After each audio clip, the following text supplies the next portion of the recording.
Bonjour, c'est Karim.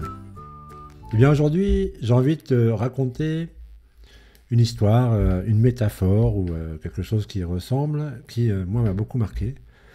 Donc c'est une expérience en fait qui a été menée, j'imagine, aux États-Unis, puisque nos amis américains sont les grands spécialistes pour mener ce genre d'expérience. Alors je t'explique ce que c'est en fait. Donc ce qui s'est passé, c'est que ils ont réuni un groupe de chimpanzés, on va dire une trentaine de chimpanzés, et une fois par jour, ils les rassemblent dans une pièce vide, excepté un escabeau au centre, déplié, d'accord, avec un superbe régime de bananes accroché au plafond. Alors évidemment, la première fois que le groupe arrive, les plus jeunes, les plus empressés, se jettent sur l'escabeau, grimpent sur les différentes marches, et puis dès qu'ils posent le pied sur la dernière, vous savez, la plateforme qui est sur l'escabeau, ça déclenche tous les sprinklers qui sont dans la pièce, et tout le groupe reçoit une douche d'eau glacée.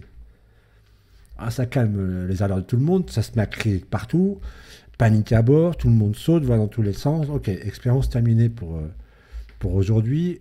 Le groupe rejoint ses quartiers. Le lendemain, qu'est-ce qui se passe? Le groupe rentre. Et puis évidemment, il y a encore un jeune qui souhaite monter à l'escabeau. Et là, tout le groupe se met à lui crier dessus. Surtout, enfin, lui fait comprendre qu'il ne faut pas qu'il monte sur l'escabeau parce que personne n'a envie de se prendre la douche glacée. Là, la règle est installée. Aucun membre du groupe ne monte sur l'escabeau. Ok, alors la règle semble être installée. À chaque fois que le groupe revient dans la salle, plus aucun chimpanzé ne grimpe sur l'escabeau pour essayer d'attraper une banane. Et Dieu sait que la banane, pour le chimpanzé, ça compte, hein, c'est une friandise de choix. Et bien là, non. Plus personne n'y prête même plus attention, c'est terminé. Alors qu'est-ce que font les scientifiques? Au fur et à mesure, ils introduisent de nouveaux membres dans le groupe.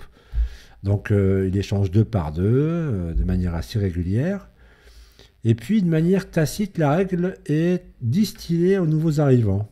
Aucun d'entre eux ne se met en chemin ou en devoir d'aller chercher une banane. Donc a priori, la règle est transmise aux nouveaux arrivants jusqu'au jour où il n'y a plus un seul membre du premier groupe, du groupe initial, qui se retrouve dans ce groupe-là. Donc tous les éléments, tous les individus du groupe sont des nouveaux, qui n'ont jamais vécu l'expérience de la douche glacée, mais comme la règle s'est transmise de manière tacite, plus aucun membre du groupe n'est allé chercher les bananes. Et depuis longtemps, les scientifiques avaient déconnecté ce petit système qui permettait de mettre en route les sprinklers. Donc si quelqu'un est allé voir si c'était possible de prendre une banane, eh bien il aurait pu bien sûr en attraper une. Donc je te laisse en déduire je dirais la morale entre guillemets de cette expérience-là, c'est qu'il arrive souvent que les règles aient eu un sens lorsqu'elles ont été appliquées, mais ce sens n'a plus lieu à ce jour. Par contre, la règle perdure. Donc il y a des règles qu'il faut savoir éliminer, abroger. À bientôt, à demain.